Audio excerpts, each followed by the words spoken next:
কে হঠাৎ করে আবার গোসল করবো কে রে? বুঝলাম না রে ভাই। খাওয়া দাওয়া হয়েছে নেই, লাইট বন্ধ করো, 12টা বাজে।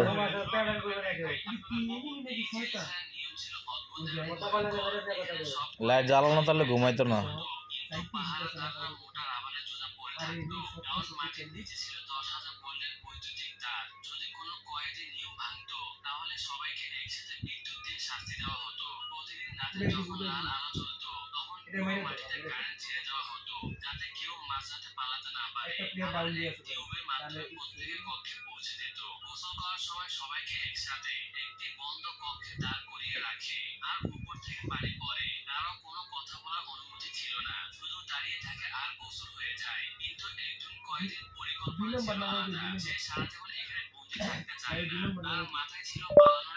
फेस लुकिंग तो कैमरा